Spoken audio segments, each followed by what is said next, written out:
I'm Bryan Cassady. I speak at a lot of conferences and events about AI, and I'm often asked the following: what's really happening with AI? My answer is everything and not very much. If you're excited about AI, I have a pretty good idea of what you've been doing. You've read a bit, tried a lot of tools, and keep searching for more. With 36,000 on just one site, you'll find tools. When you find them, you use them as tools. You focus on asking questions and looking for faster and faster and faster replies. But the more you try, the less you're getting done. Research from Harvard has shown AI makes people 25% faster, 12% more effective, delivering 40% better quality. In a study with a very, very bright, very talented consultants at Boston Consulting, AI made them 43% more creative. But according to a study by McKinsey in 2025, the hard fact is less than 10% of working professionals are driving meaningful productivity gains from AI. There are some predictable issues with the ways we use AI. These are well-known behavioral issues that lead humans to do things wrong again and again. Here are 7 things that you and your colleagues might be doing wrong with AI. There's an overconfidence bias. We trust AI too much. There's a present bias. Quick wins. Ooh, that feels good. Let's go, let's go. Automation bias. If AI said it, it must be right. There's cognitive offloading. AI is thinking for me so I can turn off my brain. There's an authority bias. AI is an expert so I can trust it. There's confirmation bias. We basically prompt AI to get back the results we want to get. But the biggest and the most dangerous is satisficing and stopping thinking. The solution in a few words is simple. Instead of asking AI for answers, you need to work with AI to find answers.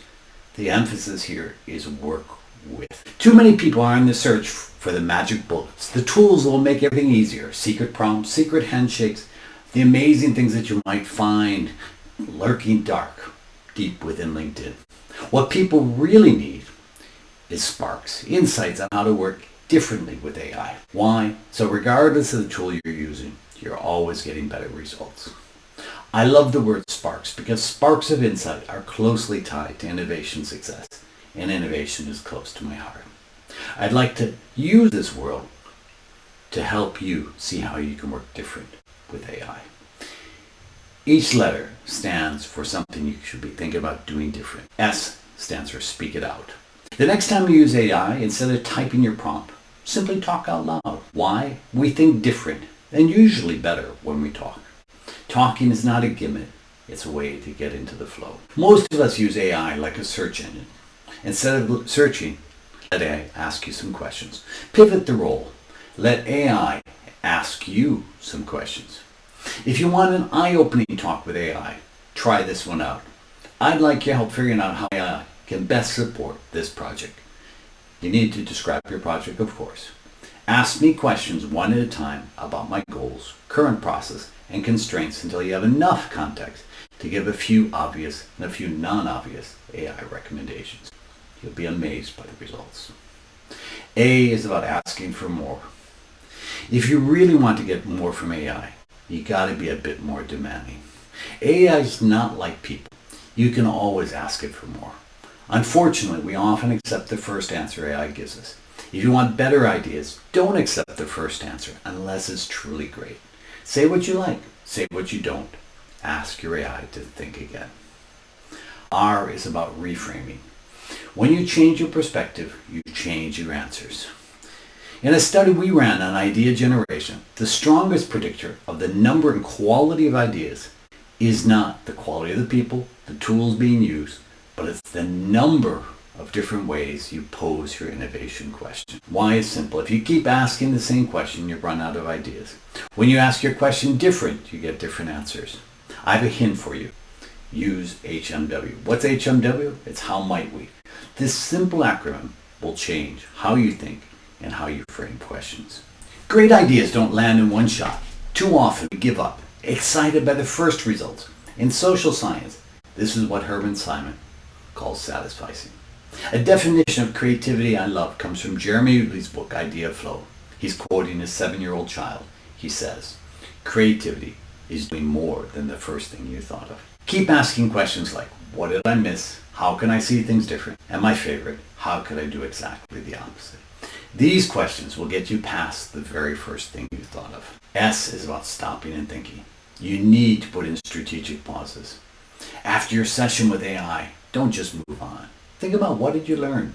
What changed in how I see the problem? What should I ask next? There's a study run by the Economist Intelligence Unit of 312 companies split into two groups, go, go, go, and companies known for taking strategic pauses. The companies taking strategic pauses sold 40% more and earned 50% more. Can you think of a stronger reason to stop and think? The last thing is about changing your relationship with AI. To truly unlock the potential of AI, we need to shift our mindset from using AI to working with it. This involves a new kind of partnership based on a few key principles. First, you need to be patient. When you give AI a task, it will sometimes give you the wrong answer. Just like you'd be patient with a team member. Explain why it didn't work. Come back, give feedback, learn from each other. Collaboration is a two-way street. Teamwork is a two-way street. If you work together, you will learn together. Sometimes people come to me and ask, can we really change the way people work with AI? I don't show them a research paper. I often talk to them about my mom. My mom is 82 years young. I can't use the word old and my mom in the same sentence. Her and my dad got back from a trip to Europe. They were jet-lagged, cranky, and hungry. I talked probably a bit too much about AI during the time they were here. My mom called. We just got home.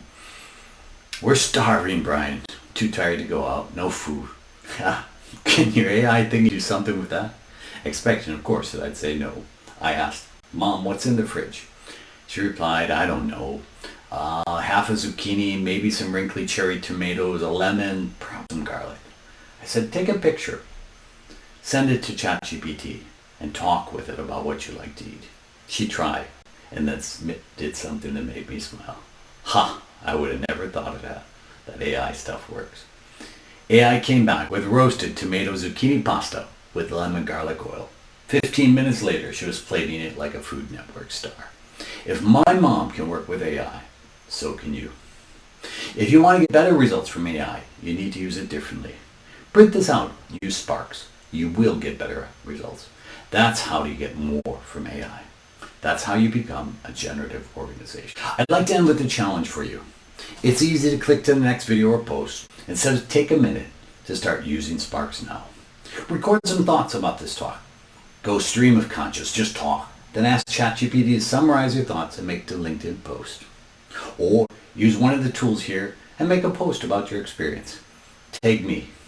For the best ones that make me smile, I'll give you a free 1-hour talk or a keynote at your company. Hint. Tell me a story about your mom or grandma. You're almost certain to win. I hope to hear from you. Thanks.